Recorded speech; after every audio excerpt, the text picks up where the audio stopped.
her family as they travel back and forth, and the cancer treatments, Lord, is going to be going through for Kate. God, I just pray that you'll be with his family. Lord, be with each and every one of these commissioners as they serve the prospective districts they're from. And Lord, may we always strive to serve you. And it's in your Son, Jesus Christ's name, I pray. Amen. Amen. Jeremy, lead the pledge. I pledge allegiance to the flag of the United States of America and to the republic for which it stands, one nation, under God, indivisible, with liberty and justice for all.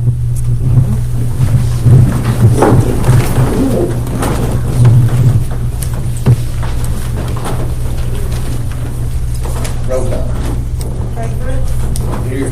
Eddie Davis. Daniel Deal. Here. Huey Espinoff. Here. Mark Evans. Here. Jeremy Kinsey. Here. Tom Kipinger. Here. Samantha Trantham. Here. And James Woody. Here. First on the agenda is approval minutes, previous meeting. Motion to approve unapproved minutes. Second. Got a motion by John, second by Samantha. Any discussion? Roll call. Craig Brooks. Yes. Daniel Deal.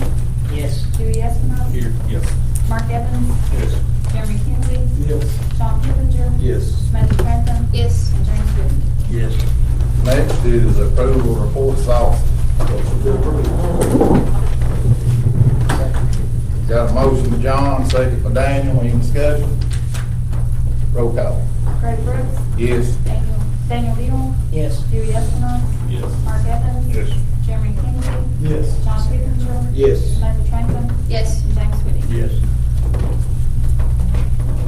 Next is approval of notaries. We have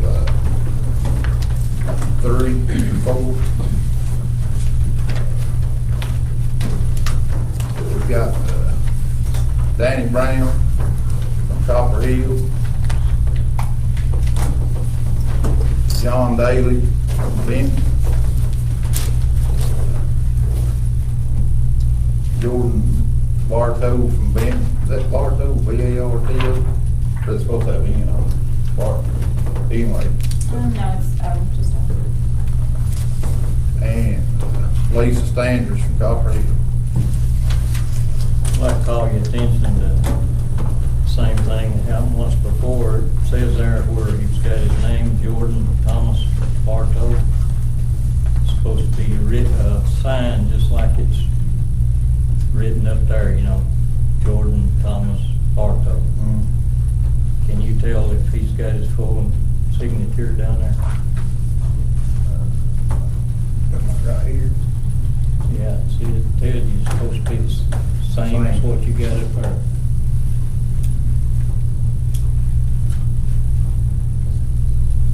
Yeah, I can see the big letters and it got some little scribbles like a doctor wrote, but yeah, I see what you're saying.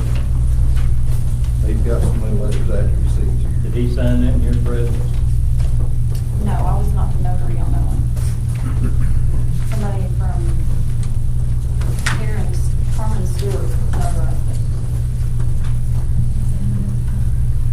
So Carmen went bank to see him, sign.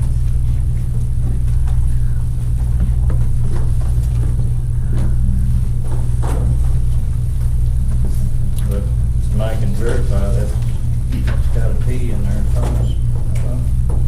But it don't look like it is.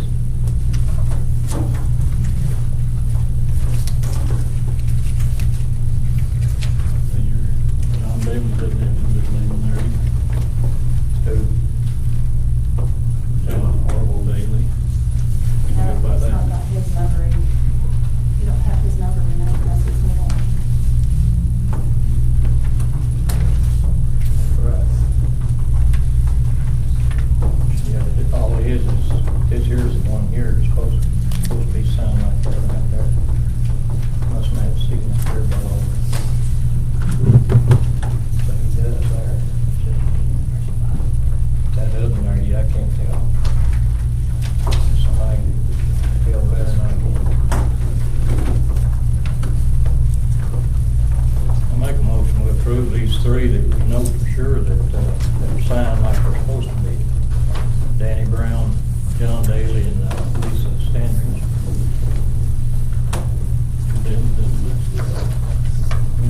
It says John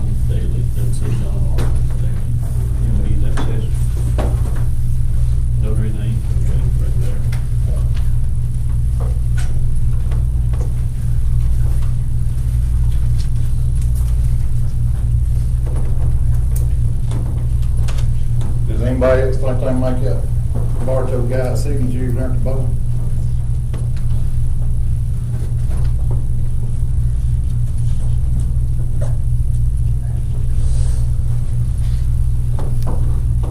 I'd say he meant to, but it does look like a doctor or somebody signed it. I can't make it out, but it's whatever y'all think.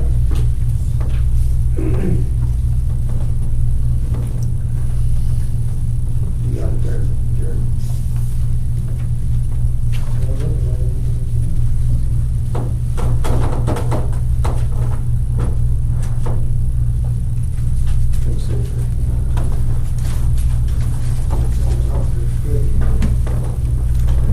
I'll second.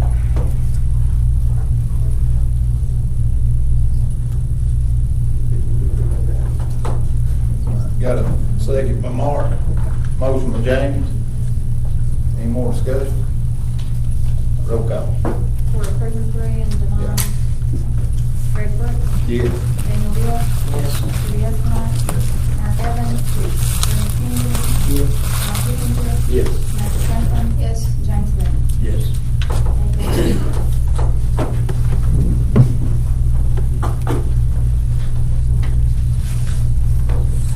Next is budget amendments. We have, I mean, we got none. Then we got, I think we wrote. I think there's one in there.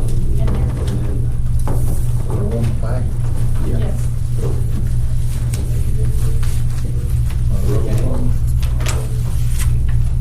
Rose Park. We can't have a budget amendment this fiscal year. Do what, budget? The POs are dropped. You can't have budget amendment for this fiscal year. So it's already for 1920 budget. This is for the 18-19 budget, and I had talked to the auditor, and he told me to go ahead and do this, because this was the year-end closing, and he said that that's what I needed to do, and he understood, and to go ahead and bring it in front of the county legislative body. It's not moving funds from another main purpose fund over to another main purpose, it's moving within those funds. So the $65,502, that $144.27 is then moved over to $65,510 to the trustees commission, because our gasoline revenue went up, so our trustee commission went up. So you And then the have. 66,000, that 11,100 goes over into the 66,205, so it's moving within those lines. And you did get a prior approval from. Yes, I did, Okay. from David Mark.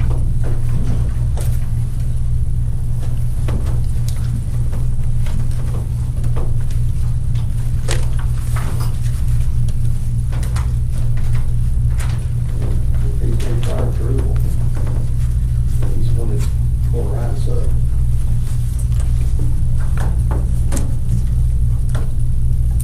I can't find nothing. I'd say so. They're on the budget amendment. Yes. It's on the same time.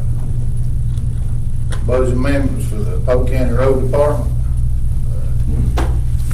The source of funds is from the building, content, $144.27, and the workers' comp line for $11,158. The expenditure is for trustees commission, $144.27, and employee independent insurance, $11,158.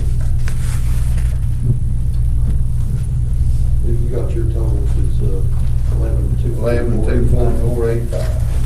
Got coming out and going in.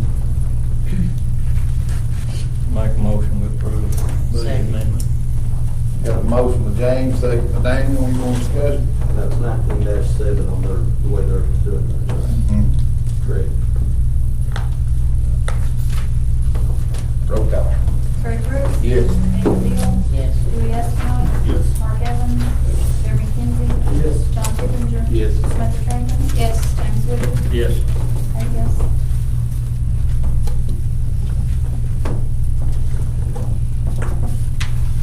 Okay, John Holt's wanting to table lodging tax for a month, get more numbers together.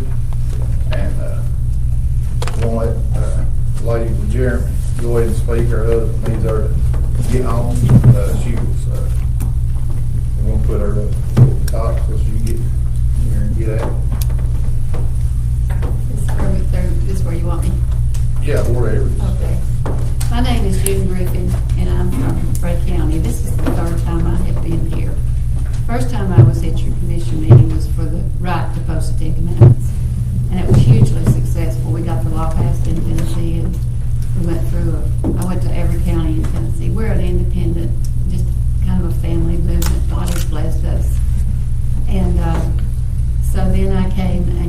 sheriff a copy of the Ten Commandments, the Declaration of Independence, the Bill of Rights.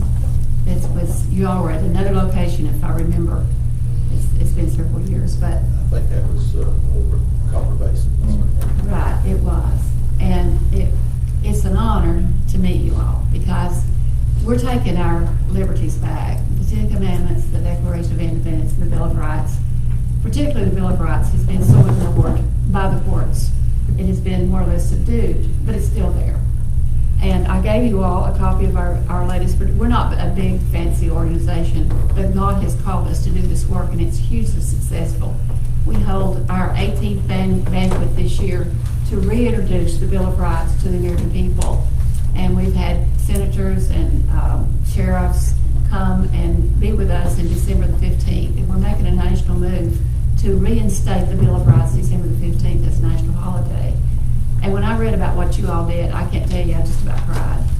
Y'all are a real leader in what's going to happen across Tennessee. Also, I brought you a copy of a little production. This is a copy of the Bill of Rights, federal and state. And I was telling the reporter a few minutes ago, I gave this to our sheriff's deputy the other day, and he said, I have never read this. I said, well, you took an oath to uphold it.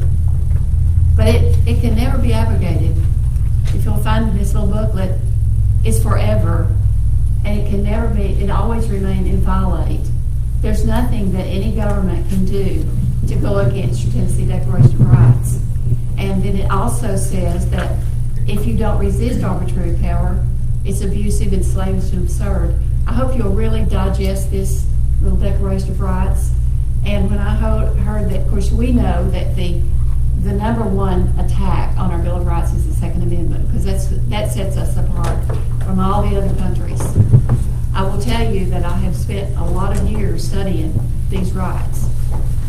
Only Jesus would give you such a document.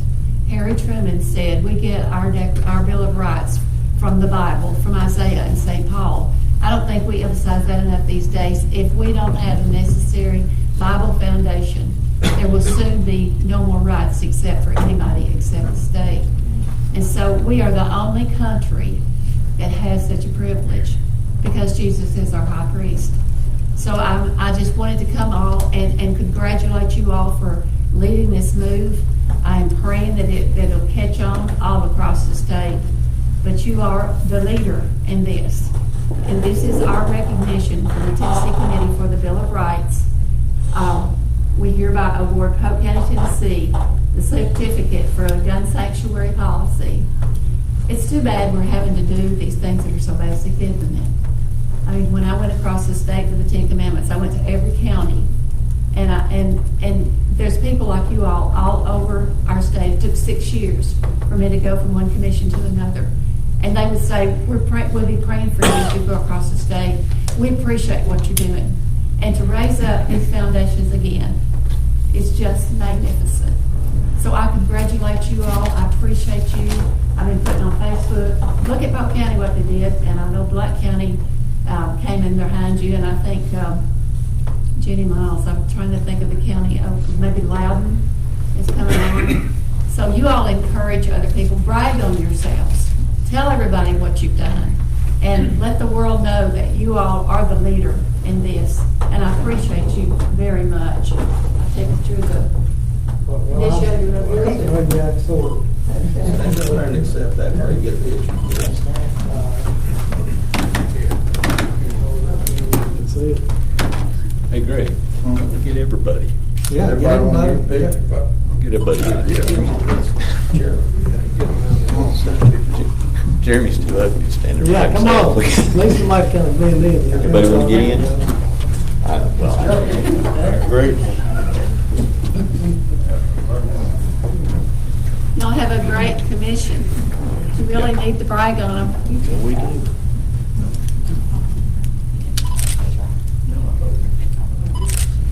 There you go. Come on up there, Mark.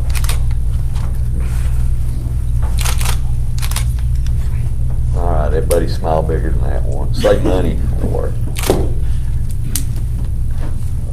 Let's see, maybe get your eyes closed. Work. do your job and make everybody do this, okay?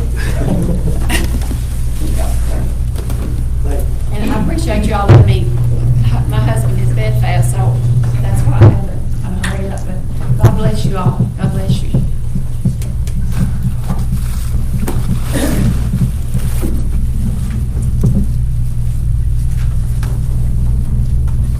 Before we go any further, Lynn, I appreciate y'all from the paper. Now, I didn't jump in there just to get my picture made, but I voted for that because I believe in it. And, you know, I'm not ashamed of that either. I appreciate y'all doing what y'all do.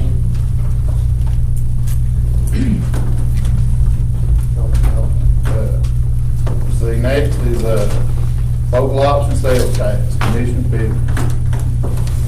Mr. Chairman, if I can have about 2 minutes, everybody's time on this. It's gonna take me just a minute to explain it, but it ain't really. It's the paper I just handed out. Long story short, this resolution is a joint resolution. If we pass it tonight, it is not passed. It will not be passed until both us and the school board, Polk County School Board, passes the resolution. It designates our money on the county side of the 0.5% increase that we would normally receive into our general fund as money that would go to a designated fund inside the school system. It also designates their half that would go into their normal general fund as money designated for capital project type line that can't be moved, can't be expended for anything but new school construction.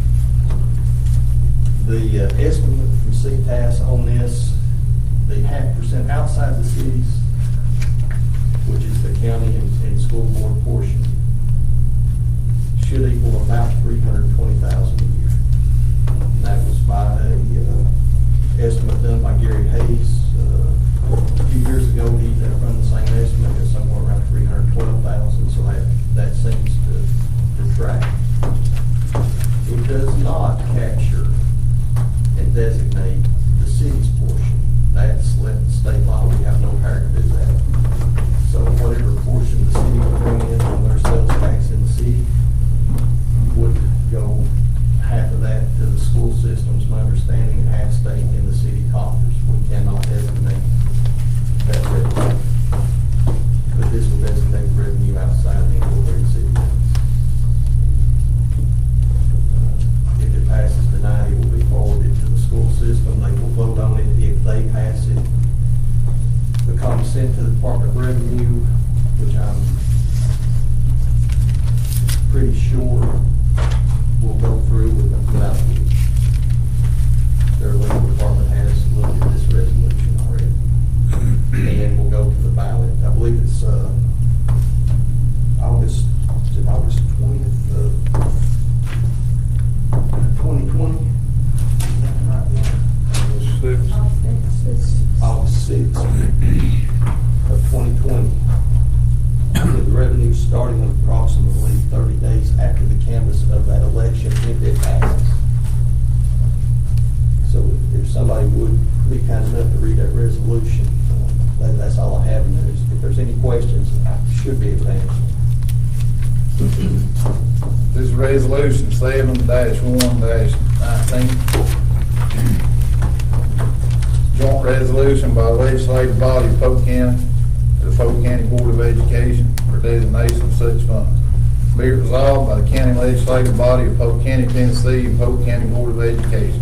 Section 1, a resolution, the county legislative body of Polk County, Tennessee, imposing a local sales and use tax is authorized under the provisions in Tennessee Code annotated section 67-6-701 through 67-6-712, adopted by 2/3 majority of the county legislative body at a regular meeting of record in minute book.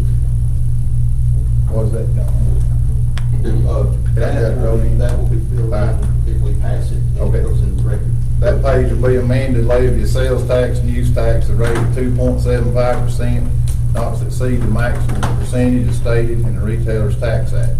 TCA Code Section 67-6-702, as amended, except as limited or modified by statute. Section 2, if the majority of those voting in election required by Tennessee Code annotated section 676706, with such election request for state primary, county general, August 6, 2020 ballot, vote for the increase in tax imposed by this resolution, collection of the increased tax levied by this resolution shall begin on the first day of the month, occurring 30 days or more after the county election commission makes them official canvas of election returns. Section 3, the Department of Revenue of the State of Tennessee shall collect additional tax imposed by the resolution concurrent with the collection of the state tax and the local tax now being collected in Polk County in accordance with rules and regulations promulgated by the department.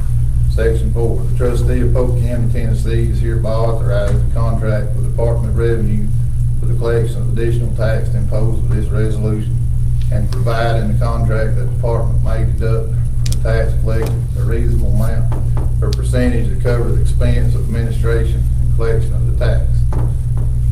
Section 5, in the event the tax is collected by the Department of Revenue, suits for the recovery of any tax illegally assessed or collected shall be brought against the State Commissioner of Revenue and the trustee of Polk County, Tennessee. Section 6, a certified copy of this resolution shall be transmitted to the Department of Revenue by the county clerk forthwith and shall be published one time in a newspaper of general circulation in Polk County prior to the election, called for in Section 2 above. Section 7, the Polk County Board of Education hereby resolves that it shall place such revenues as generated with this action that is defined as outside the incorporated city limits regarding Section 8 below to the continuing fund designated and restricted for the sole purpose of new school construction, where such funds shall remain until expended for said purpose. Section 8, this is directed for the ballot. Requested for state primary, county general, August 6, 2020 ballot. The vote yes or no is to impose a local option sales tax to Polk County to a total rate of 9.75, 1.5% increase, with such increase collected in its entirety outside of the incorporated city limits being designated solely for new school construction, and collection of such increase inside incorporated cities being dispersed as directed by state law in Tennessee Code annotated 676712. This resolution shall become effective on passage by and upon simple majority of the Polk County Commission and simple majority vote of the Polk County Board of Education.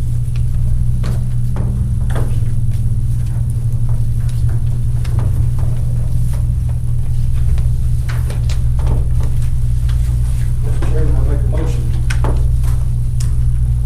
to approve joint resolution. You said 7119? 7119.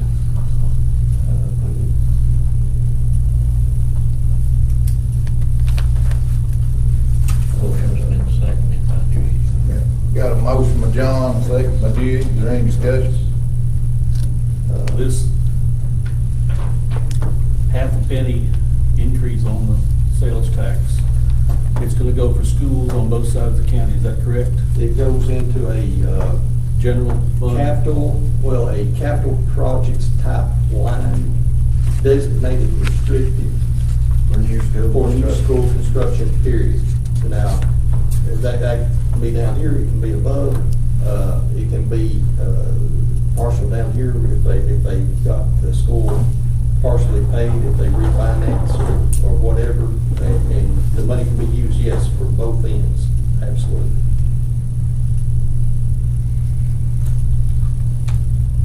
So this is just bringing our sales tax up to everybody else around us, right? What the cities are right now. I have, let's see, Benton City right now is 9.75, which is 2.75 local. Bradley County, Cleveland are at 9.75. I think Chattanooga and Hamilton are. Now, McMinn, McMinn's a little lower, but McMinn has some other revenue streams that they utilize, and they're pretty well debt-free. I don't think they have any debt service or debt related to debt service. They got it, that section interstate, not really really helps them. But yeah, I mean, if you buy here in Benton, it's 9.75. If you go to Cleveland or Bradley, it's 9.75. Well, bottom line, I mean, I feel like this county's doing about a lot of stuff we could have. And this is one surefire way to collect out county dollars.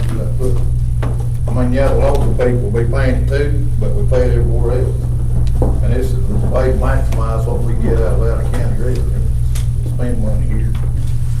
It's the biggest overall source I've seen for collecting sources from other places.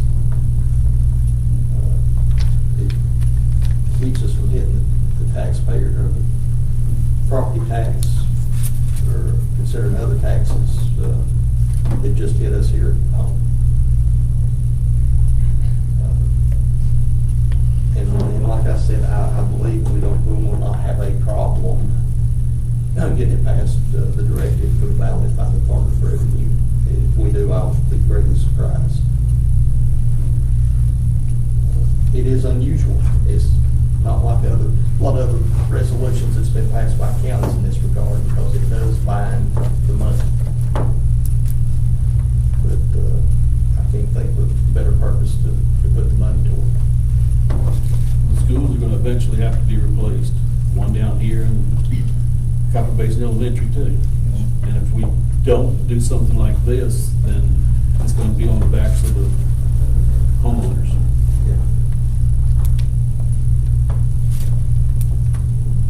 And like I said, we pass it, it's still not the same thing. Then the voters. And then the voters, that just gets it to the. This ballot. is just a statement right here. Yeah, sure is. And if the voters decide they don't want it, then they'll let us know, we'll vote it down. Any more discussion? Roll call. Greg Brooks. Yes. Daniel Deal. Yes. Dewey Estimov. Yes. Mark Evans. Yes. Jeremy Kinsey. Yes. John Pippinger. Yes. Samantha Trent. Yes. James Woody. Yes. 8 yes. Next is audit committee information, Mayor Commissioner Peters. That is just for, we spread across the minutes, the commission received it. All I need on this is a vote of acknowledgement that the commissioners received the letter from the audit committee. And it's because of the way the state law reads, it's just for general information. There was one issue on the county general not being over the road department's budget.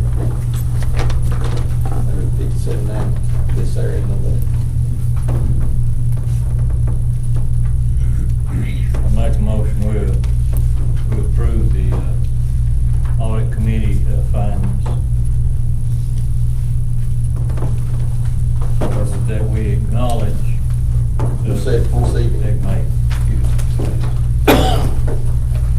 Second. Got a motion by James, second by Jeremy. Any more discussion? Roll call. Greg Brooks. Yes. Daniel Deal. Yes. Dewey Estimov. Yes. Mark Evans. Jeremy Kinsey. Yes. John Pippinger. Yes. Samantha Trent. Yes. And James Woody. Yes.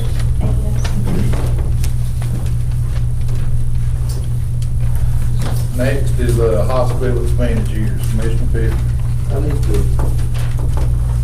is there anything on that to use? Just put it on. That actually come up out of we had a possible issue a while back on the question on who or what type of entity we'd sell a hospital to. That question has disappeared now. So I need to move it from the agenda. There's a question on whether it's true at the hospital or it could be qualified under it.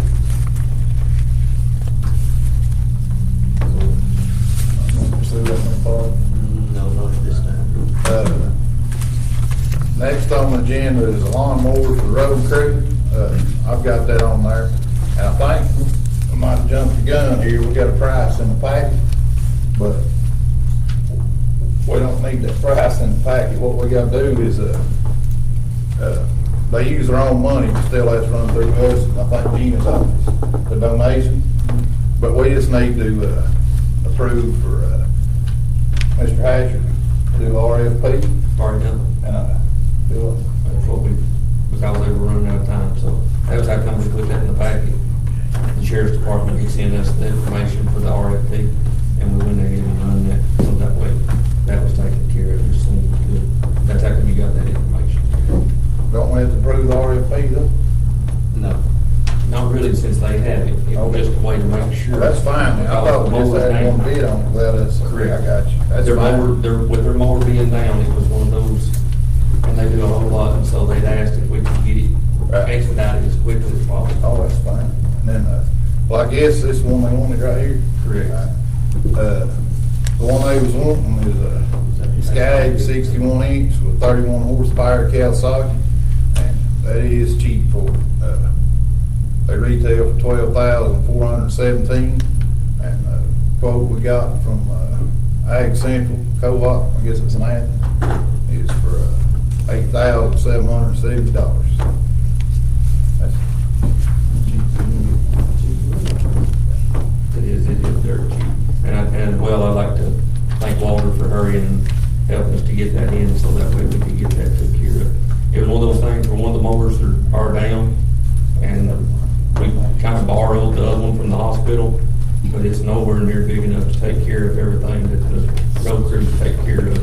And it was just, it's a burden, and it's a real burden on them. And I've also talked to Ag Central Co-op, because I'm sure everybody knows with our budget and getting everything, Ag Central is more than willing to work as far as getting the mower down to the county, so that way they can have this mower. And then I'll talk with Gary Hayes and CTAS as far as trying to get this after the budget's approved, because everything's depending on the budget's approval. But Ag Central Co-op's more than willing to work with the county to be sure that the road crews get this mower in a timely manner. And two, I guess 100% of their money is money they basically make. They get donations from churches and cemeteries and, for people they mow for, and it goes into donation fund. So really they're paying for it themselves, we just got to prove them spending the money. So that's flowing through the money for us. They do a lot of work for a lot of places. Anybody want to make a motion? I make a motion to approve the bid in the amount of, you think there's $8,770 from Skag. Ag Central Co-op. Ag Central Co-op. I'll second. Got a motion by John, second by Daniel. Is there any more discussion? Roll call. Greg Brooks. Yes. Daniel Deal. Yes. Dewey Estimov. Yes. Mark Evans. Yes. Jeremy Kinsey. John Kipinger. Yes. Samantha Franklin. Yes. James Whitting. Yes. 8 yes. Next is a heating issue at the courthouse. I've got that on here. Robbie, he knows about it. He can update us on that. Jackie'd really like to have it. Her office is probably one of the coldest this past winter. But I'm sure as most everybody knows, the heat is a constant issue here at the courthouse. Gina can speak, she's been here longer than I have, but it's always been an issue. But the boiler that we have is 8 years old, and we have a problem with it breaking plates. What happens is because of the aging conditions of pipes, there's an issue where it comes through, the jets get stopped up, the heat intensifies, water's not flowing through certain parts, and we have a plate to bust. This year we replaced 3, and we've got 2 broke right now. So I think that's right, we replaced 2, we've got 3 broke. I had 2 companies to come out to look at just to give me an estimated cost for repair, and it's around $14,000 to $15,000. With one of those, that is a boiler manufacturer, both of them are boiler manufacturers, and they've recommended, and their biggest issue they see is over the years that it's not been properly maintained. And that means it needs to be blown down, especially once it's heated up and everything gets warm, that boiler needs blown down, and they're recommending it to be blown down daily. And I know some people may say, is that a problem? If we can get it going, I'll be sure to do it myself, to go down every day and blow the boiler down until we get the pipes and get the plates, to get everything cleaned out and to have this taken care of. So I guess one of the things is just let me turn out RFPs to where these people that have come and looked at it and kind of give a quote, so they can bring something back to the office, and then we'll bring it back to you all as a commission to get approved, because I've looked at central heating area units. I know some have talked as far as that, and it's gonna be astronomical to try to get central heating area units inside the courthouse. The boiler is gonna be the most effective way for heat right now, so, because it heats everything, the hallways, the offices, which it does get real cold when the wind starts blowing inside the courthouse. Right around Jackie. Oh, you're correct. Gene, very cold. How many plates is in that thing? 9. There were 2 replaced 2 years ago. I've got it right. There were 2 replaced. We replaced 2 more.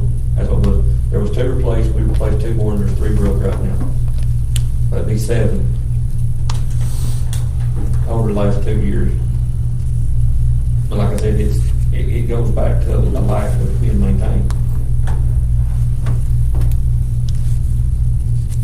I make a motion, we let our county exec go out for RFP bids. I'll second. Got a motion by Dewey and a second by John Hoyt. Let the county executive seek bid, fire the board. Is there any more discussion? Roll call. Greg Brooks. Yes. Daniel Deal. Yes. Dewey Estimon. Yes. Mike Evans. Jeremy Kinsey. Yes. John Kipinger. Yes. Samantha Trentham. Yes. James Goody. Yes. 8 yes. Next is a sanitation committee update. County executive. I know that's been a hot topic, and a lot of people have asked as far as the sanitation. We've had at least 2 builders of the compactors to contact me personally, as well as go around the county and look at what we have. I don't know if any of you are aware right now, but the compactor is currently down at Grassy Creek. It's been down since Saturday. So Advanced Disposal's having to run open tops for right now, just to try to keep some type of service for the east side of the county. One of the biggest problems that we are seeing is though is for the rails to be installed. We're probably going to have to lengthen the concrete pads. That's the one thing that the manufacturers have said that they would recommend to be done. Also, there are 4 haulers so far that's contacted the office wanting to turn in prospective bids just to haul the garbage within the county. So that's going to increase from just 2 to 4 now. There's actually another hauler that's coming in on the east side that's very interested in trying to get these haulers on the east side of the county. So everything's looking real good. Of course, we'll have the bid openings here in a couple of weeks to come, and then it'll be up to the commission as far as if you want to look. I talked to Steve Queener as far as borrowing money. As I said before, the county, we're eligible to borrow the money now. Also, one of the manufacturers, he does a owner financing deal as well. He says that he's got great rates. Also, the same one has got the possibility of trucks, 2 trucks. I know that was another thing that you as a commission had wanted to see. So by us breaking these RFPs up like we have, we're going to really open up the bid process. Does the sanitation committee need to meet on anything anytime soon?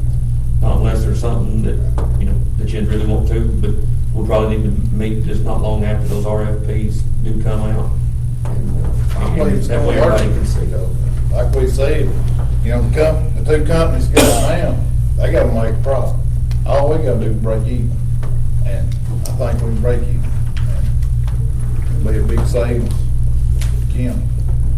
And if we avoid that increase, we save money, but I think we can save money below last year, maybe. And as well on the people that are abusing our dumps, there are some that are fixing to receive some $500 fines in the mail.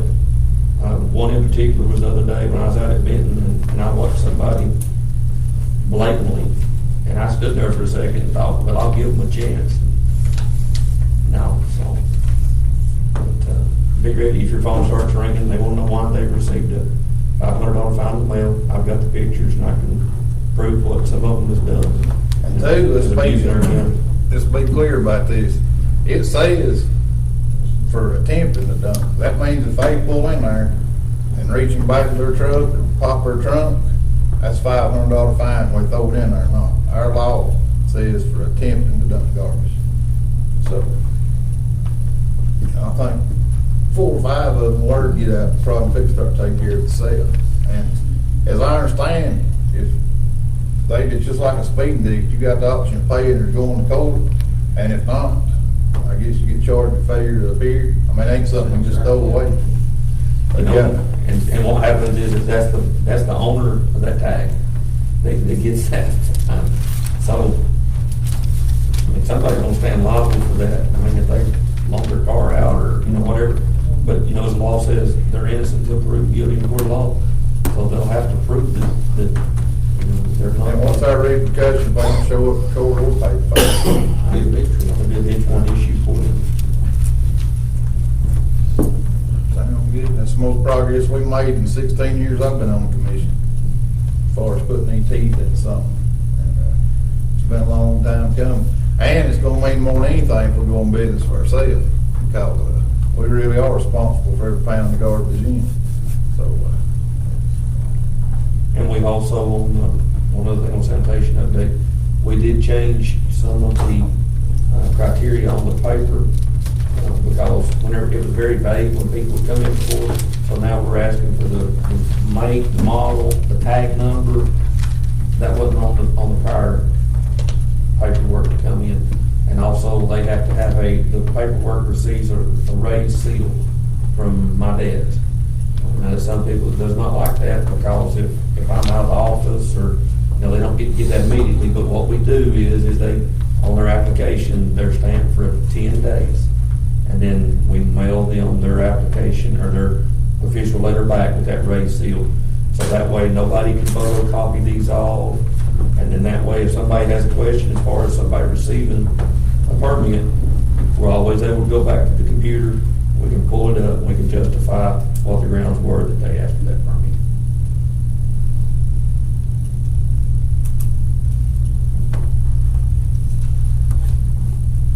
Anybody on the commission have anything?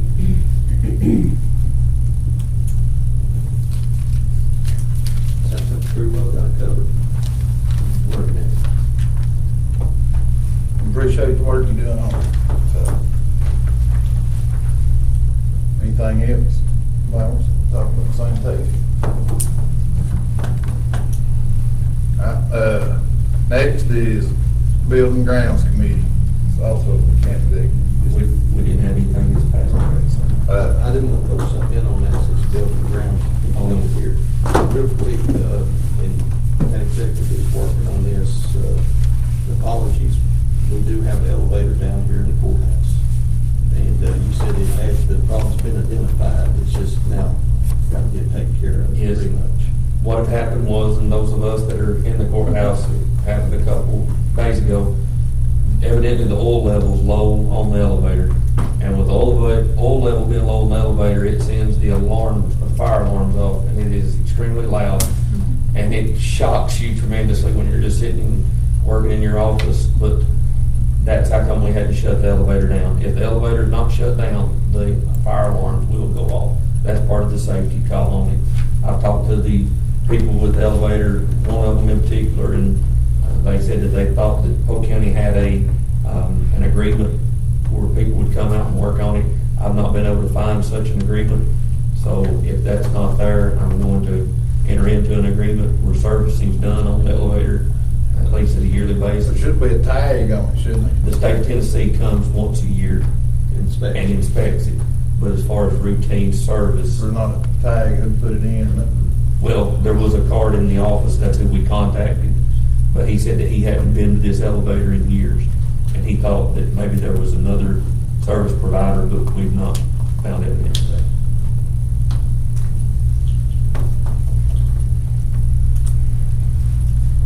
that it, Yeah, I just want to make sure everybody was aware that it is being addressed. Okay, hospital update, county executive. hospital updates, and I do apologize for not having that in, but Dr. Eichenbaum is wanting to lease one half of the bottom of Building C. I have his commercial lease agreement here that I will personally take up or get to him. I have given the commercial lease agreements to North Georgia Physical Therapy and to Dr. Siddiqui. They have made payments that came in. I actually handed them off to Gina today. But they have not signed their lease agreement, North Georgia Physical Therapy nor Siddiqui. So I do not have the security deposit yet for either one of them. But I have received the payments for them, and that's been put in. So with Dr. Eichenbaum wanting to enter into the lease agreement, I have a resolution that if you all will accept the resolution and be resolved, I'll take this to Dr. Eichenbaum. The only thing with Dr. Eichenbaum's office is that is in Building C, which was occupied by Dr. Hewlett. Dr. Hewlett is not going to stay, but I have talked to rural metro or ambulance provider, AMR, and AMR wants to look at leasing Building C once Dr. Hewlett is out, but they didn't want to rush in on him, so they're going to look to move into there. That will only leave a quarter of the bottom of Unit C unoccupied if AMR does take the lease of Building C.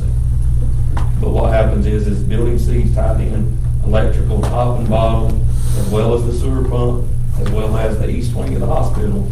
It's all tied into one electric meter right now.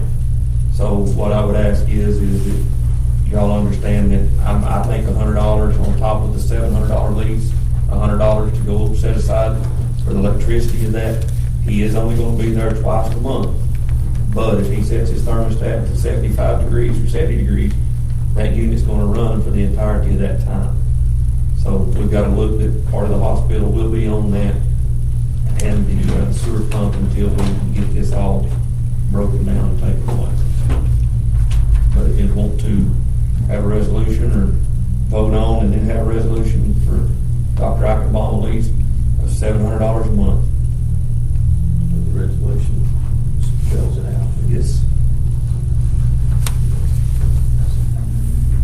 So we have to leave it, move that resolution. He's wanting in the basement. Pardon? Well, he wants in the basement. Yes, he is the one that's in the basement. There was another, it was Chattanooga. Or two of them, remember down that one room Or downstairs? the one upstairs, is he moving out yet? He is in the process of moving out. Dr. Hewlett is. What about our back pay from it?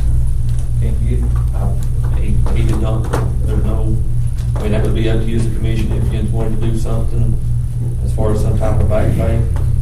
It probably would lose our money in court. I mean, we didn't have nothing in writing. Time we paid the attorney to recover it. If we did get it, we put it all in attorney. Be a wash. But Dr. Eichenbaum, we went there that day, marked downstairs on the right side, that's Eichenbaum. And I think it was Chattanooga Heart Institute was on the left, but they have moved out. They did not want to stay and enter into a lease for $700 a month. They didn't realize they paid rent there. We lost them right there. Any other questions on that? But John had a question. The $100 on the electric, I don't think it's in there, but we will write that in as $100 to be set aside for that electric. When will he be at? He's in, I know he's in the process. That's what I've been told. And he has an office opened up in Turtletown. He needs a time like ours. What was the doctor's name that came and talked to us when we met in your office? Dr. Siddiqui. Sadiq. Yes, sir. And Dr. Siddiqui has brought his payments, but he's not signed it. They've not signed the lease agreement. He's staying. Pardon? Yes, sir. Yeah, he's the one staying. But they've not signed the lease agreement and they've not put forth the security deposit. But they say that whenever their lawyers read that then they will. And it's got the back pay date in it, right? Yeah, they made the payment since this was started.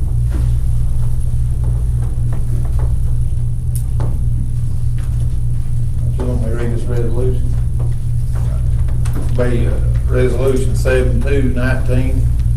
See, resolution approving the commercial lease agreement to the right side of Unit D of the medical park at Coffee Basin Medical Center between Polk County, Tennessee, City of Ducktown, Tennessee, and Daniel Eichenbaum. 10, number 2, authorizing, he'll be the 10. Number 2, authorizing the county executive to execute a lease agreement on behalf of Polk County, Tennessee, and authorizing the county executive to execute and provide the above named tenant with written consent or approval on behalf of Polk County, Tennessee on matters set out in the commercial lease agreement that require written consent or approval from Polk County, Tennessee. Whereas Daniel Eichenbaum currently occupies the right side of Unit D of the medical park at Coffee Basin Medical Center and desires to enter into a new commercial lease agreement for the right side of Unit D. Whereas Polk County, Tennessee desires to enter into a new lease agreement with Daniel Eichenbaum, subject to terms and conditions set out in the lease agreement and also subject to approval by the City of Ducktown, Tennessee. Now therefore be it resolved, this legislative body in session assembly that number 1, the commercial lease agreement with Daniel Eichenbaum for the right side of Unit D of the medical park, Coffee Basin Medical Center is approved. County executive is authorized to execute the commercial lease agreement on behalf of Polk County, Tennessee, upon approval by the City of Ducktown, Tennessee. County executive is authorized to execute and provide the above named tenant with written consent or approval on behalf of Polk County. Polk County, Tennessee, on matters set out in the commercial lease agreement that require written consent or approval from Polk County, Tennessee. Be it further resolved, this resolution take effect from and after its passage to public welfare requirements this 30th day of July 2019.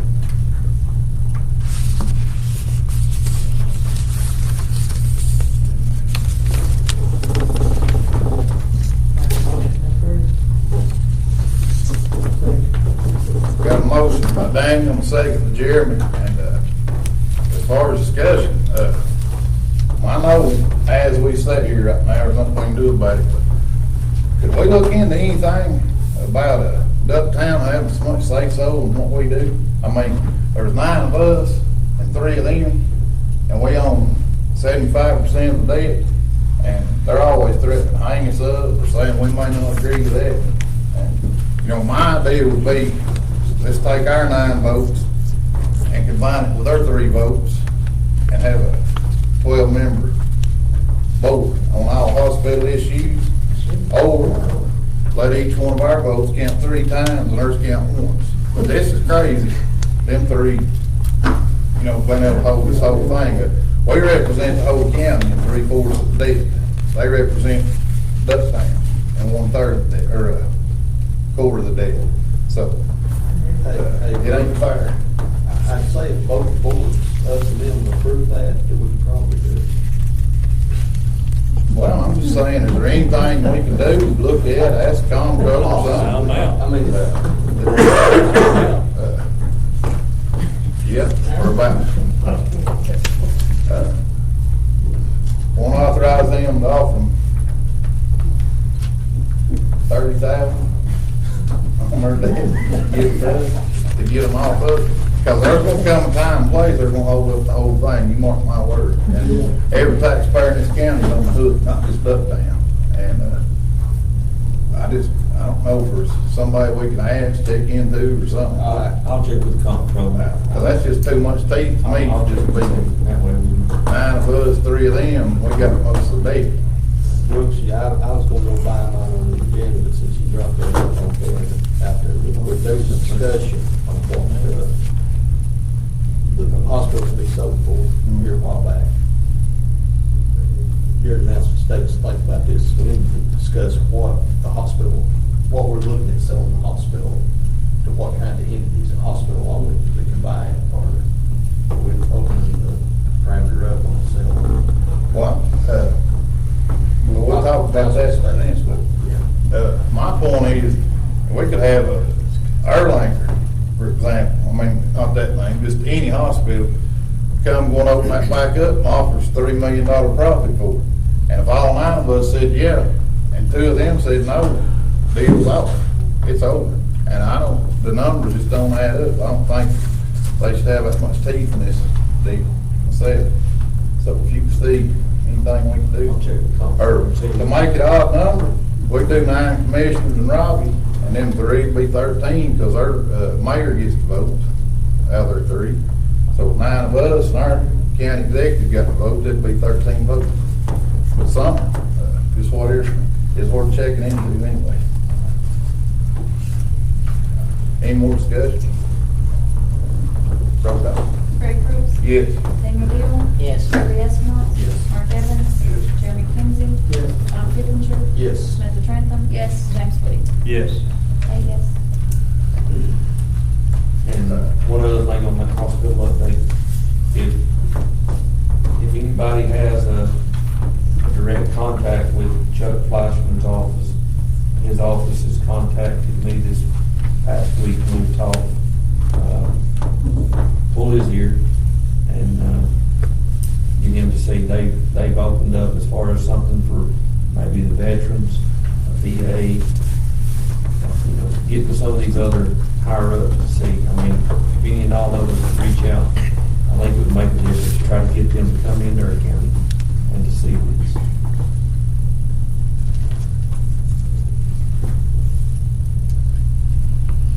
That's all I have. Next is Showbarn Biggs, county executive. The Showbarn bids are back out in an RFP. So once again, if anybody on the commission or anybody that knows a licensed builder, if you would like to see somebody turn in that bid, it's out there. If they don't have one, they can come by the office and pick up a packet. If you remember the last time those bids went out, they were almost $20,000 more than the grant. And it was from a company out of Solidarity, if I'm not mistaken. That was the only person that turned in a bid. So I'd really like for that word to get out, and I'd like to see somebody local, especially be able to compete and get some of these jobs. So What's your deadline? August, September the 12th on that, John. What's that? The RFP on the show barn. Maybe the 9th. It's out in September is when it is. September 5th is the package. September 5th is the package. Yeah, very good. And he was on out. I know we've got it and the sanitation. Well, are they gonna, can they bid that in a way that, that you could delete some of the repairs that would maybe, that are not as important as others, to keep that within that bid range? The way that was bid out, it's not for that entirety of the roof. It's only in that middle section. And it's parts of that middle section because there's been additions put on over the years that are structurally sound.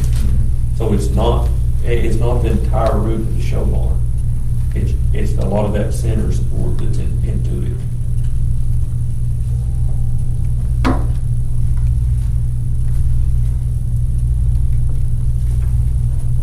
I guess this is too late since we done got all this going on, but what about a metal building? Would that cost a lot more? Yeah, the grant itself was for repair of an existing structure. So it has to be with what's there. I mean, and it would be. Pay it off and start another one? Pardon? You couldn't pay it off and then apply for another one? Well, not be able to, but then you lose this grant totally. And we would be, it'd be the possibility of being ineligible for another grant that could come up because we took this one off the table. But it's for an existing building, is what it's for. It's for a rehab or a rehabilitation project.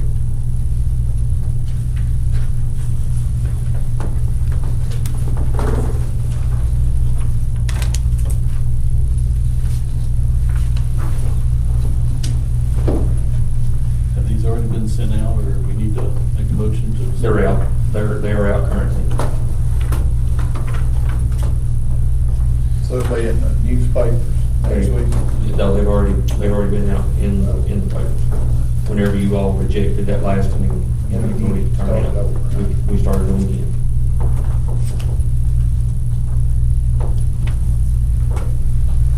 moving on, we've got the T-Dot resolution, county executive. That'd be, let's move to 7-3, since we put the hospital resolution, I want to go. This is a resolution that comes before you on a bridge that was already completed by T-Dot. But they said once they got started going back and looking, they didn't have the first paper in order. So they said they're kind of backwards on it. But this is one of the bridges that's been retired up on the east side of the county, if I'm not mistaken. So Across the railroad, didn't it? railroad on Old Line Railroad, SR 40LM, but it's already been done. They just realized that they didn't have a resolution from the county as far as the right of ways, and they need this to move forward in closing that project out.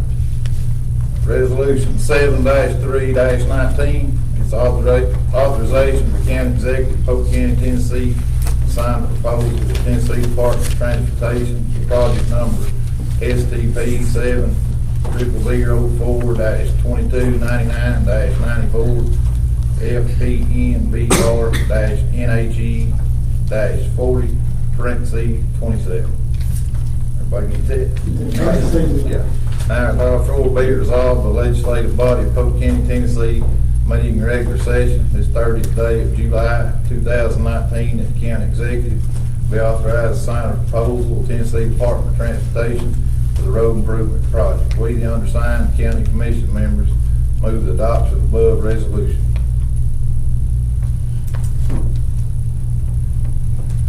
This is a little different, most of us. Somebody would make the motion for them, say.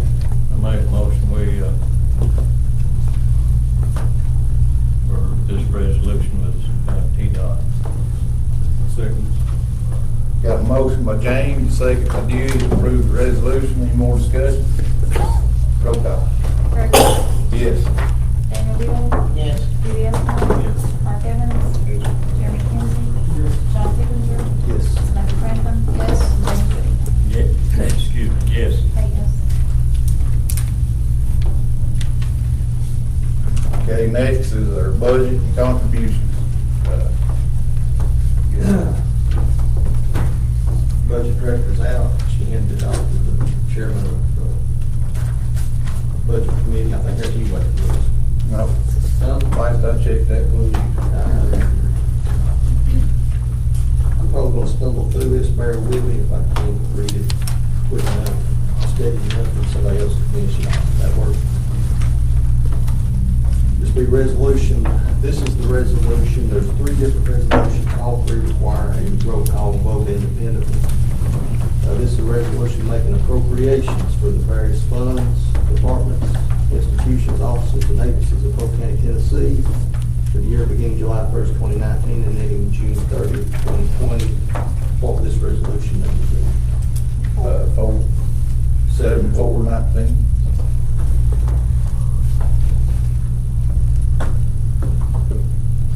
Like I said, I'm gonna try to clarify this. Section 1, resolved by the Board of County Commissioners of Polk County, Tennessee, assembled in a regular session on the 30th day of July 2019. The amounts hereinafter set out are hereby appropriated for the purpose of meeting the expenses of the various funds, departments, institutions, offices, and agencies of Polk County, Tennessee for the capital outlay and the means of payment or the principal of interest on the county's debt. Debt maturing during the year beginning July 1st, 2019 and ending June 30th, 2020, according to the following schedule. Your general fund, and I check, we can read the totals for each department. General fund, total general fund is $8,943,795.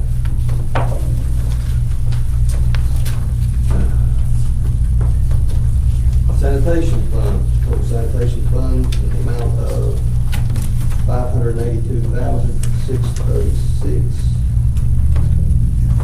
Drug control fund, total drug control fund for $94,612.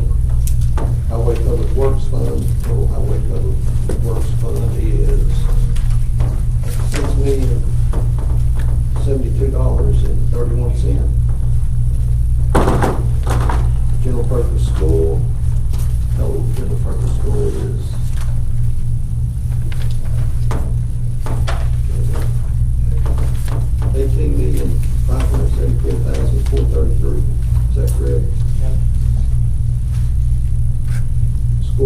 projects. Total school payroll projects is $1,426,501. Central cafeteria fund, total central cafeteria, $1,477,210. Debt service fund, total debt service, that's general debt service fund, is $2,036. Is that 550? 560? 560. Other capital projects fund, total other capital projects, $98,625.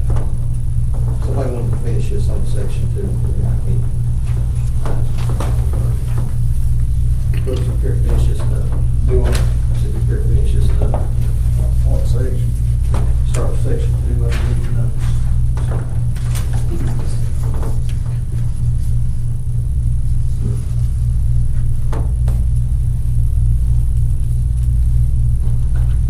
What is the layer? About my reading glasses, right? I got a pair of them. Be it further resolved that there also hereby appropriated certain portions of the commission and fees for collecting taxes and license and for administering other funds, which the trustee, county clerk, circuit court clerk, clerk and master, register, and the sheriff, and their officially authorized deputies and assistants may be entitled to receive under state laws here therefore or hereafter enacted. Expenditures out of commissions and or fees collected by the trustee, county clerk, circuit court clerk, clerk and master, register, and sheriff may be made for such purposes and in such amount as may be authorized by existing law or by valid order of any court having power to make such appropriation. Any excess commissions and or fees collected over and above the expenditures duly and conclusively authorized shall be paid over to the trustee and converted into the general fund as provided by law. Be it further resolved that if any fee officials are enumerated in section 822-101, TCE operates under provisions of sections 822-104, TCA provisions of preceding paragraph shall not apply to those particular officials. Section 3, be it further resolved that any amendment to the budget except for amendments to the budget for funds under supervision of the director of schools shall be approved as provided in section 59407 TCA code. The director of schools must receive approval of the Board of Education for transfers within each major category of the budget, approval of both the Board of Education and Board of County Commissioners for transfers between major categories as required by law. One copy of each amendment shall be filed with the county clerk, one copy with the chairman of the budget committee, and one copy with each divisional or departmental head concerned. The reasons for each transfer shall be clearly stated. However, this section shall in no case whatsoever be construed as authorizing transfers from one fund to another, but shall apply solely to transfers within a certain fund. Section 4, be it further resolved that any appropriations made with this resolution which cover the same purpose for which a specific appropriation is made by statute is made in lieu of, not in addition to said statutory appropriation. The salary, wages, or remuneration of each office, employee or agent of the county shall not be in excess of the amounts authorized by existing law or as set forth in the estimate of expenditures which accompanies the resolution, provided, however, that appropriations for such salaries, wages, or other remuneration hereby authorized shall in no case be construed as permitting expenditures for an office, agency, institution, division, or department of the county. Such appropriation shall constitute the limit to the expenditures for any item of appropriation shall in no instance be more than the amount herein appropriated for such item.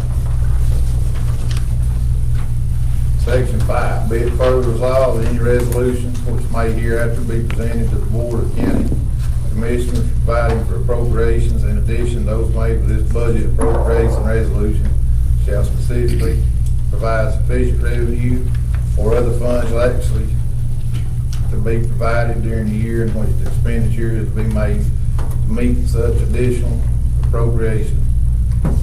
Said appropriating resolution shall be submitted to an apparent to and approved by, submitted to and approved the State Director of Local Finance after its adoption as provided by Section 921-403 Tennessee Code annotated. Section 6, be it further resolved, the county mayor and county clerk are hereby authorized to borrow money on revenue anticipation notes, provided such notes are first approved by the state's Director of Local Finance to pay for the expenses herein authorized until taxes and other revenue for the 2019-20 year have been collected. The proceeds of loans for each individual fund shall not exceed 60% of the appropriation of each fund and shall be used only to pay expenses and other requirements of the fund for which the loan is made. The loan shall be paid out of revenue from the fund for which money is borrowed. The notes evidencing the loans authorized under this section shall be issued under the applicable sections of Title IX Tennessee Code annotated. Said note shall be signed by the county mayor or countersigned by the county clerk and shall mature and be paid in full without renewal not later than June 30, 2020. Section 7, be it further resolved that the delinquent county property taxes for the year 2018 and prior years and the interest and penalty thereon collected during the year ending June 30, 2020 shall be apportioned to the various county funds according to subdivision of the tax levy for the year 2018. The clerk and master and the trustee are hereby authorized and directed to make such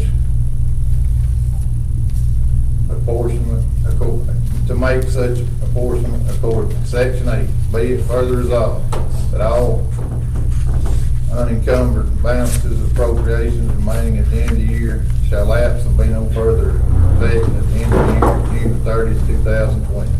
Section 9, be it further resolved that any resolution or part of the resolution which here therefore has been passed by the Board of County Commissioners which is in conflict with any provision in this resolution be the same as hereby repealed.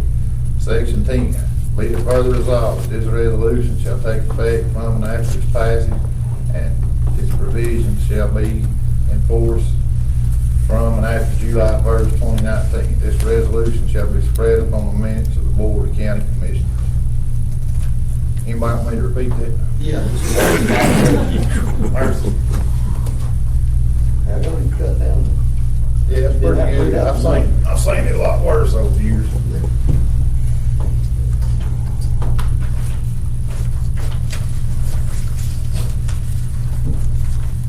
I'll make a motion. Make a motion to approve. Second. 7419. Got a motion by Daniel and second by Samantha to approve resolution 7419. Any discussion? Roll call. Craig Brooks. Yes. Daniel Deal. Yes. Dewey Estimov. Yes. Mark Evans. Yes. Jeremy Kinsey. Yes. Tom Pickerington. Yes. Samantha Franklin. Yes. James Whitty. Yes. Let's make it official, no tax increase again this year. I was wondering if you want to point that out. Oh, yeah. 2.51.20. Yeah. Same as, So it's no new tax. you'll catch us next. Yeah. Next resolution is 7519. It's a resolution fixing the tax levy in Polk County, Tennessee for the year beginning July 1st, 2019. Section 1, be it resolved by the Board of County Commissioners of Polk County, Tennessee, assembled in regular session on the 30th day of July 2019, that the combined property tax rate for Polk County, Tennessee for the year beginning July 1st, 2019 shall be 2.5120 on each $100 of taxable property, which is to provide revenue for each of the following funds and otherwise conform to the following levies. The funds on this is general fund. The rate is 1.3581. Solid waste sanitation fund at 0.1588. General purpose school fund, 0.6982. and general debt service fund, .2969, for a grand total of 2.5120. And as Brooks said, that's the same tax rate as last year. Section 2, be it further resolved that there is hereby levied a gross receipt tax provided by law. The proceeds of the gross receipt tax herein levied shall accrue to the general fund. Section 3, be it further resolved that all resolutions of the Board of County Commissioners of Polk County, Tennessee, which are in conflict with this resolution, are hereby repealed. Section 4, be it further resolved that the resolution takes effect from and after its passage, the public welfare requiring it. This resolution shall be spread upon the minutes of the Board of County Commissioners. Passed this 30th day of July, 2019. That's resolution 7519. Make a motion to approve resolution 7519. I'll second. Got a motion by Daniel, second by John, to approve resolution 7-5-19. Any more discussion? Roll call. Greg Brooks. Yes. Daniel Deal. Yes. Dewey Estimont. Yes. Mark Evans. Yes. Jeremy Kinsey. Yes. Sean Pickinger. Yes. Samantha Trentham. Yes. James Woody. Yes. Brooks, here's the third and final as far as I know. That's 7619, that's the third resolution to the budget contributions. You got an error in that resolution. Where's that? That association says 7,500 instead of 3,500. On the, is that on the distribution resolution? Yeah. Everybody on this mark put 7,500, put 3,500 for it, even. Yeah. Be fine. That was one that was caught, but like John said, it was already printed out and went to Trees, had her baby. Early Saturday morning, she wasn't able to come back and make sure that was taken care of. Mr. Hayes said he would be back in the next couple of days for us to mark it, initial, the chairman to initial it, and he would make a change on the document. And then we'll read it off like it's supposed to be. Read it off the actual amount it's supposed to be. Resolution 7619. Whereas Section 59109 Tennessee Code annotated authorizes the Polk County Legislative Body to make appropriation to various nonprofit charitable organizations. And whereas the Polk County Legislative Body recognizes the various nonprofit charitable organizations providing service in Polk County have great need of funds to carry on their charitable work.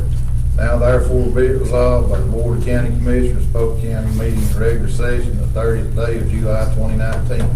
Section 1, $18,000 be appropriated to nonprofit organizations in Polk County as reflected below. First agency is Ocoee Youth Center, an amount of $7,500. Second is Polk County Baptist Association, an amount of $3,500. Third is Tennessee Overhill, an amount of $3,000. Fourth, People Helping People, an amount of $2,500. And last is Living Free Community Outreach, an amount of $1,500. For a total of $18,000. And be it further resolved that all appropriations enumerated in Section 1 above are subject to the following conditions. Number 1, that the nonprofit organizations to which funds are appropriated shall file with the county clerk and the dispersing official a copy of any annual report of its business affairs and transactions and proposed use of the county's funds in accordance with rules and regulations promulgated by the Comptroller of the Treasury, Chapter 03AO-2-7. Such annual report shall be prepared and certified by the Chief Financial Officer of such nonprofit organization in accordance with Section 5-9-109C Tennessee Code annotated. That said, number 2, the said funds must only be spent by the named nonprofit charitable organizations and the furtherance of their nonprofit charitable purposes benefiting the general welfare of the residents of Polk County. That is the expressed interest of Polk County Commission of Polk County, that the County Commission of Polk County is providing these funds to the above named nonprofit charitable organizations to to be fully in compliance with chapter 0380-2-7 of the Rules of Control of the Treasury, section 5-19-109, Tennessee Code annotated, and any and all other laws which may apply to county organizations and nonprofit organizations. And so this appropriation is made subject to compliance with any and all of these laws and regulations. Be it further resolved that this resolution shall take effect from and after its passage, and its provisions shall be in full force from and after July 1st, 2019. This resolution shall be spread upon the minutes of the Board of the County Commission this 30th day of July 2019. Ordinance number 76. Yep. I make a motion to approve resolution 7619. Second. Got a motion by John, second by Mark to approve 7-6-19. One thing, Brooks, I'll make it real quick. I just do want to point out that the first one, the Oakwood Youth Center, that should be Oakwood Youth Center. It's also DBA, Boys and Girls Club of the Oakwood Region, Sutton, Hooper. So that is the Boys and Girls Club, under the Oakwood Youth Center. They're doing business as. Mark, you good with that? You make a second. Do as bad as that. All right. We're good. Any more discussions? Roll call. Greg Brooks. Yes. Daniel Deal. Yes. Dewey Estimov. Yes. Mark Evans. Jeremy Kinsey. Yes. John Pippinger. Yeah. Samantha Trent. Yes. And James Woody. Yes. Next is interlocal agreement, Commissioner Estimov. As you saw in the newspaper a couple of weeks ago, I had a picture in there when I tried to go to the dump. Couldn't use the open top because it didn't filled up by the city. And every time it fills up, it's cost us $200 something. It's not compacted, it's not pressed down where it could be. And Tennessee law says that we need to enter into an interlocal agreement with the cities that do that kind of stuff so that they pay their fair share. And it has cost us thousands and thousands and thousands of dollars by not compacting it. When an individual goes through there, we have to put it inside the compactor so it crushes it down approximately 10 to 1. But they don't do that. They just come in, dump it off, and the taxpayers have to pay for it. And it's not fair. So I'd like to make a motion to let the sanitation committee enter into a local agreement with the cities that use our facilities.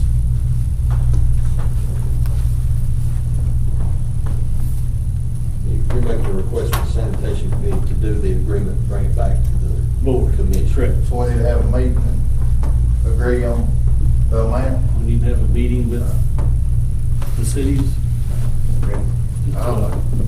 Mayor, probably the one, can get a meeting set up. That's ASAP, I'm sure. Yes. And, let's get the ball rolling. As far as making them pay to use the garbage, that'd probably be hard to do because the people in the city are taxpayers. But at the same time, I agree 100% what Dewey's saying, and he makes a good point. I don't think nobody could argue with it, and we do need to look into it because the open tops are charging us per pull, and you know, a compactor does what you say 10 times more than the That's backhoe. what I've been told. Yeah, and it is. It's on our dime. I mean, the argument could easily be made that people live in these cities, they are county taxpayers, and whether the city takes it there or not, garbage still will wind up there. That's not the point. But they didn't put it in the But compactor. yeah, but they don't put them in the compactors, and yes, it's costing the county money, so. I agree, we need to go for it. Well, get a meeting set up the first day we can. Who all with, Copper Hill, Benton, and Ducktown, all three of them? Is any of them up there using the compact? Yes. Both of them. Both of them do. Duck County and Copperville. They do use the compact? Yes, whenever they pull off, I've seen them as well, they pull off and they get in the back of the truck by hand and throw back garbage into the compactors at Grassy Creek. So we need to get hold of the city, Benton. Or we need to others there, you'll make sure they comply. You need to do it across. When you do need to do is bring across the board. With it, and with it being, and I know next month, I don't care to try to facilitate, but Tuesdays or Thursdays works good for about anybody on that. Would it be okay if we were to set one up with Ducktown and Copper Hill, since it is gonna be on the east side of the county, and then try to set one up on the west side of the county with Benton? Would that be a problem, or do you wanna try to get them all I'd together? rather try to get them all in one time, myself, what do you think? Yes. So keep running back and forth. I'll see if we can, it's just a matter of if, if we can get Benton to travel up, so. But I'll see if we can facilitate that, and get something together. Tuesdays or Thursdays would be best, correct? 7 o'clock. Okay.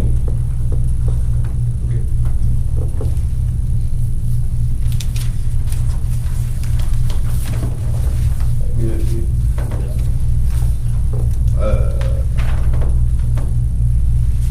What time is it?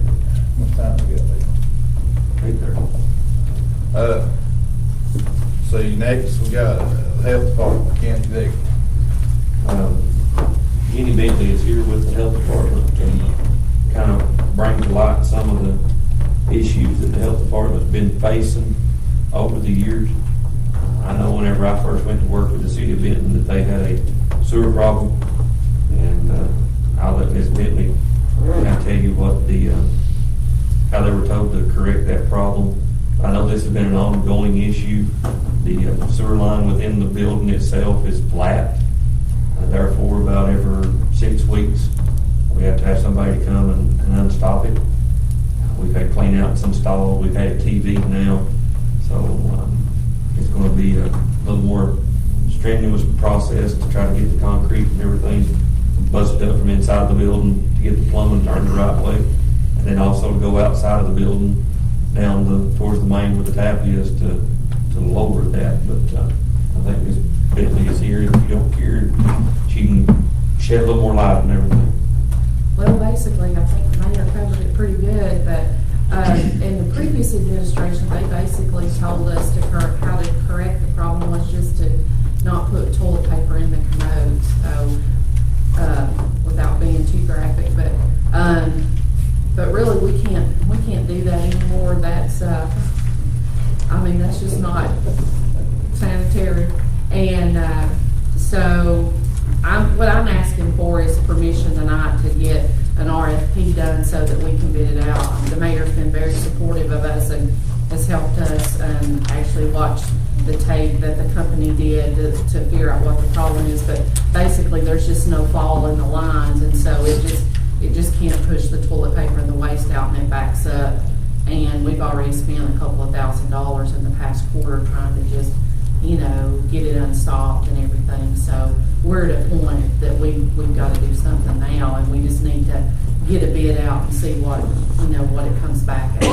Well, as far as the money, I don't see it get fixed. And it's nothing at all against you, your employees. I know you don't make the rules, you go by them just like we do. But why is the county responsible for that if the state gets all proceeds and profits from it? I'm sorry, I don't know if I know your Like, question. if somebody comes in there and, y'all use their insurance, and the state gets the profit, or the proceeds from the insurance company, the state of Tennessee does, why is the county responsible for the repairs of that building? Well, the county's responsible because you own the building and you pay the insurance on it. It's part of our, I think, Greg, it may be part of our local match for the It is. health department. Right. The 42 that we have listed on this. It specifically says we'll cover that. No, it's just part of what they consider, what is it, there's a match or something? The state, that's the money that the county appropriates to offset our cost, and then we invoice you all for it, and we turn it back into the state. The state's going to allow us to hold that money locally to help pay for this. In other words, 42. it would be, whether we do it or not, if we didn't do this, the state would take the money, right? But you're gonna hold the money to pay. Right. So it won't affect our bottom line. So, am I reading that right? Correct. That's right. They're not gonna send the money to the state, they're gonna keep it fixed.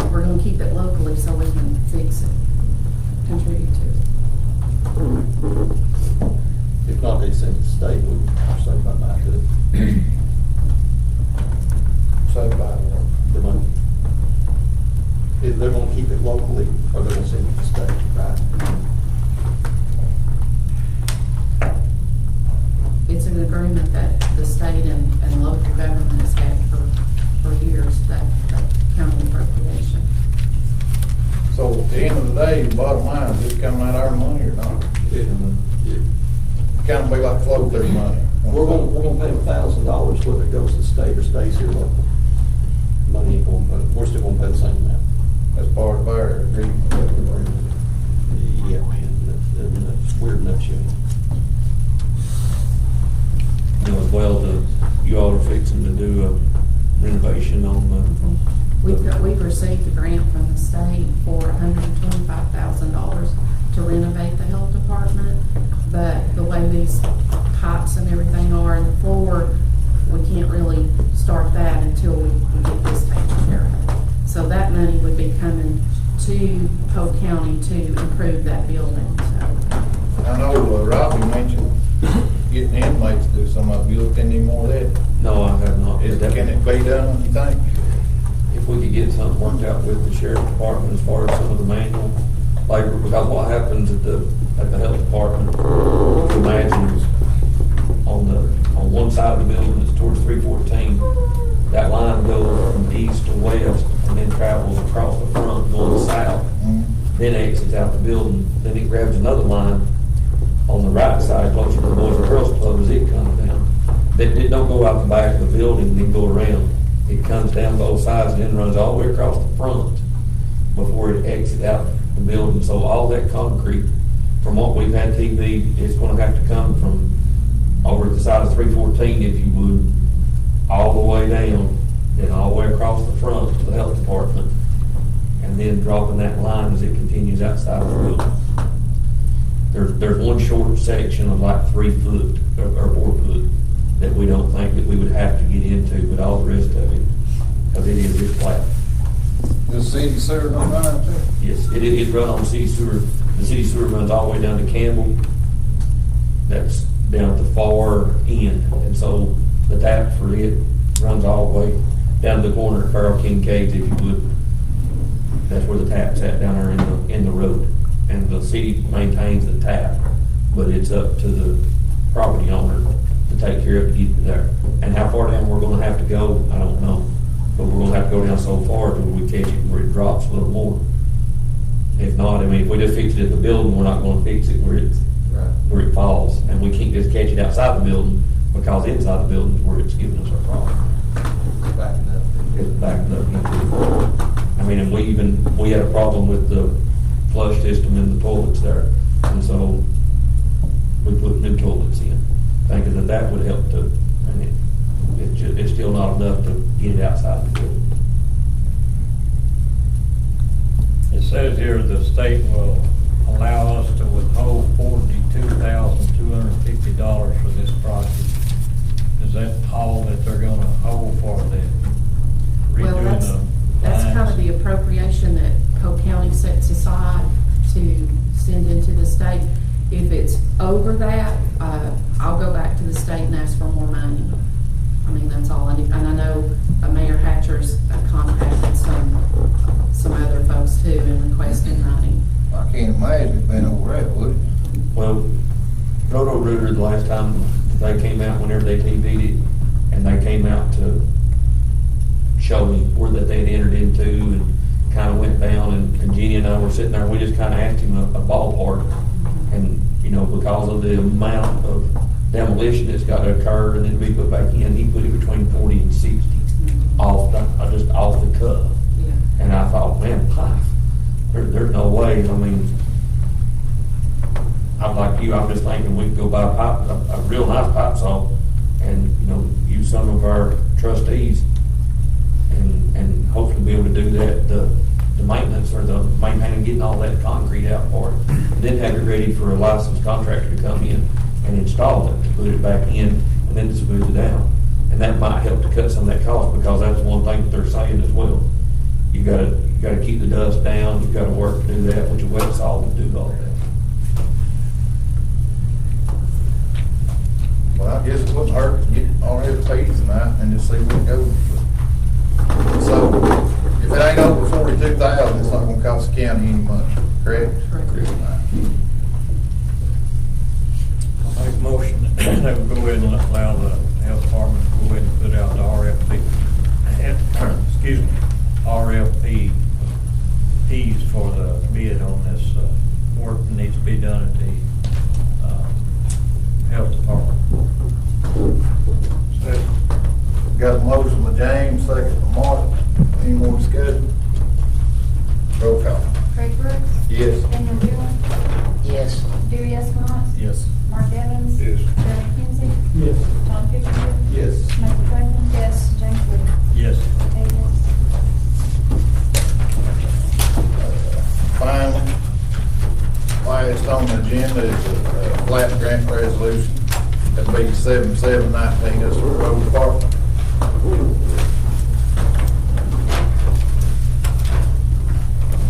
7-3 now. Yeah, we're changing to 2020. All of it, that's the budget. It'd be 7719.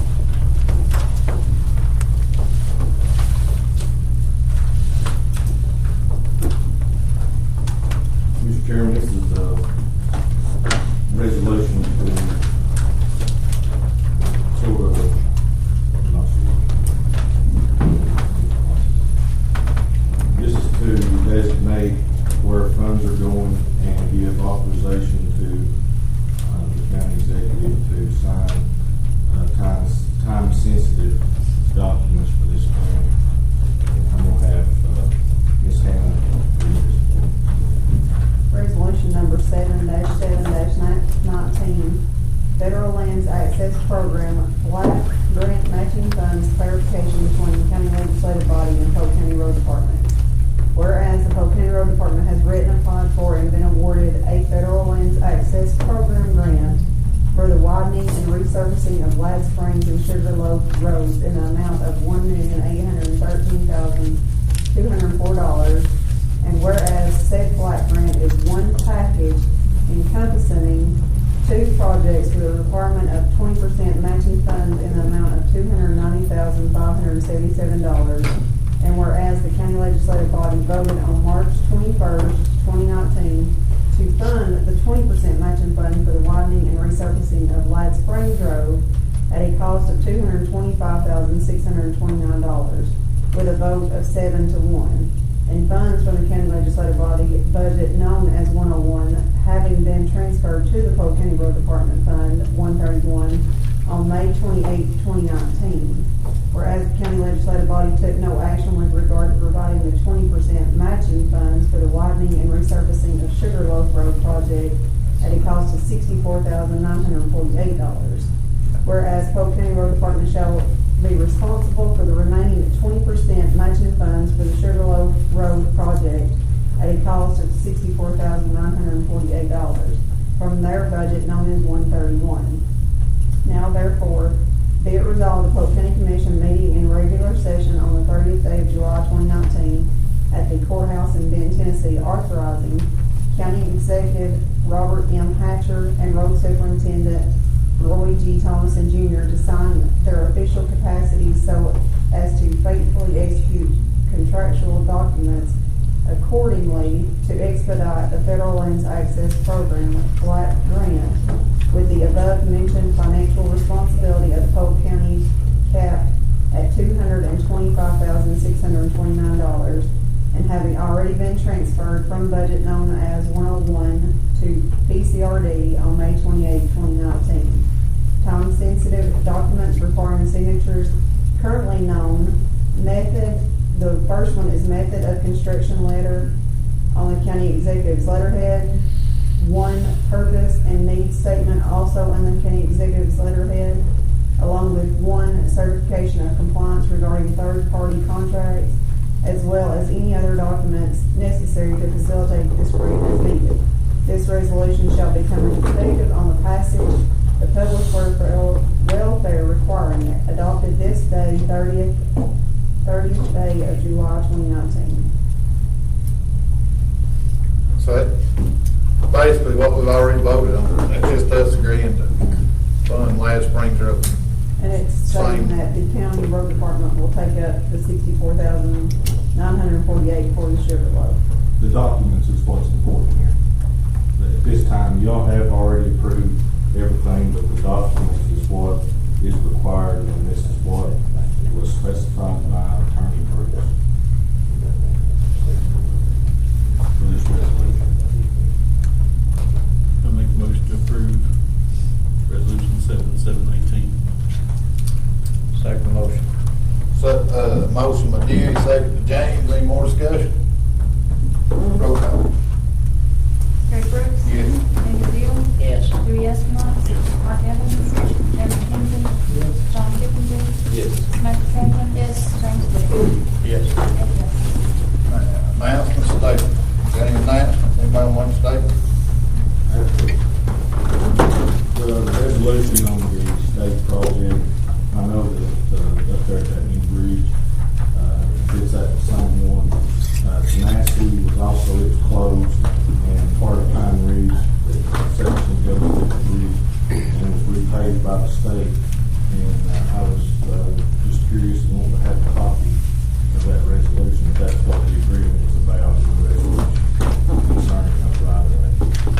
And that's for Billy Tyler has been transferred from the construction office in charge of Polk County, and that was probably a paperwork issue that he probably not completed in Polk County because he's been transferred.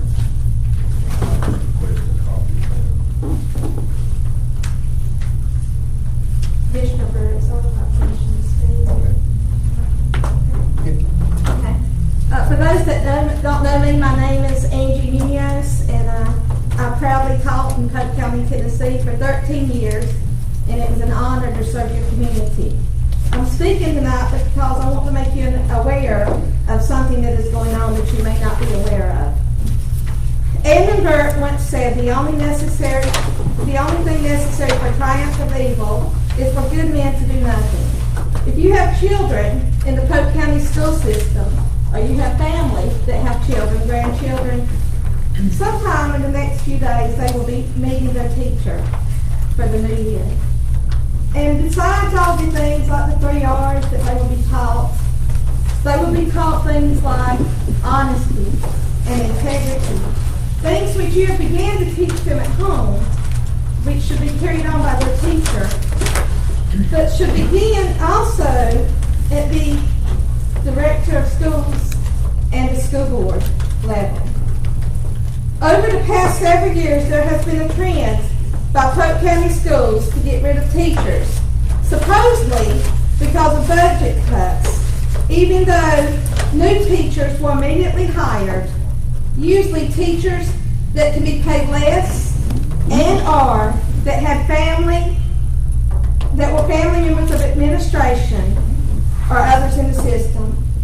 When this happens, in some cases, such as myself, because of tenure and scores, there are laws in place that put these teachers on a preferred hiring list. I was not allowed my due process, and this is not just about me, it's happening to several teachers in your community. But I was not allowed due process to meet before the school board because I was not dismissed. I was laid off. This doesn't mean that they have to hire the person back. But if they don't, it must be because they're not competent, suitable for the position. If they are competent and suitable for the job, certified and have more experience and better scores, those are things that are supposed to be taken into consideration. Instead, it is who you know and who you are related to, even if you have no teacher license or certification. Another right of the teacher is to meet before the school board. The school board wants to give, at least most of them, wants to give Dr. Jones all the responsibility in making these decisions so they can sit back and say it was not them. But according to the law, they do have the responsibility for these decisions. Because of that, I'm urging you as citizens of Polk County, Tennessee, to hold them accountable. Tennessee Annotated Code 49-5511D says, when it becomes necessary to reduce the number of teaching positions or non-licensed positions in the system because of a decrease in enrollment or for other good reasons, the board shall be empowered to dismiss such teachers or non-licensed employees based on their level of effectiveness determined by the evaluation pursuant to 49-1302 for licensed employees and an evaluation of work performance for non-licensed employees. The board shall give the teacher or non-licensed employee written notice of dismissal, explaining fully the circumstances or conditions making that dismissal necessary. 3, a teacher rated in the 3 highest categories based on their evaluation pursuant to 49-1302, who has been dismissed because of abolition of position, shall be placed on the list for reemployment. Nothing in this section shall be construed to deprive the director of schools of the power to determine the filling of such vacancy on the basis of the director of schools evaluation of the teacher's competence, compatibility, and suitability to properly discharge the duties required for the vacant position, considered in the light of the best interests of the students in the school where the vacancy exists. A principal may refuse to accept the placement or transfer of a teacher by the director of schools to the principal school. The teacher's most recent evaluations shall be a factor in such determination. The right to remain on the preferred list of employment shall remain in effect until A, the teacher accepts a bona fide offer of reemployment for a comparable position within the LEA, or B, the teacher rejects 4 bona fide offers of reemployment for comparable positions within the LEA. I'm here to tell you just one example. I talked to a teacher right before school who taught in Polk County, who's been without a job for a while now. But I'm here to tell you, I taught for 13 years. I was tenured for 10 years. I was confident. I had good scores. I had good evaluations. I had good rapport with the families in this county. I went to the kids' ball games. I love my Polk County children and still do. But it's not about me. It's about your county and what's going on and what's being allowed to happen. Should not be happening. I'm certified pre-K through 8th grade. As soon as I left, the position became available for which I was certified and applied for. That position was given to a kindergarten teacher from another county whose husband worked at central office. I've applied for several since until the last week ago.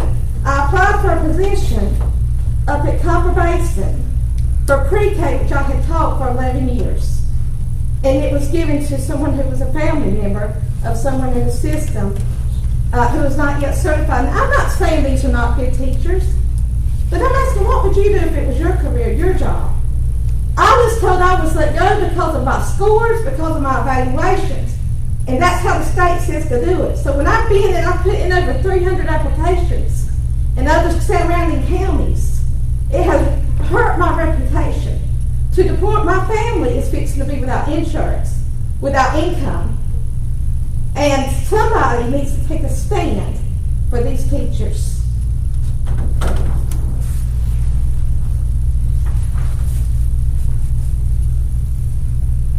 Either one of y'all school board members want to respond to that?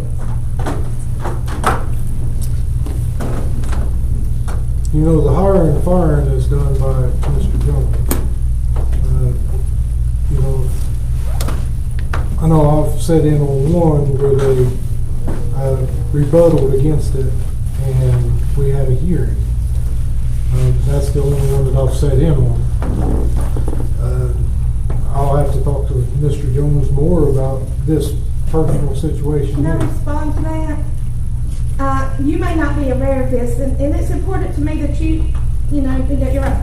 But it is the duty of the responsibility of the school board, not Dr. Jones. The laws clearly states that. I'm not saying he did not make that decision, I'm just saying what the law states.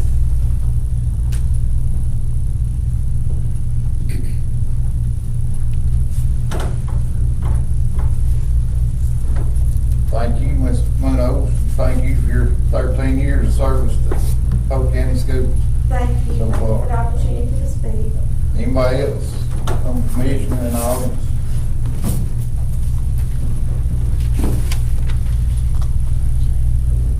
Got a motion to adjourn? Before we do, it'll be okay for Robbie to put this in the office. If anybody has problems. Do anything he wants to, but it's his office.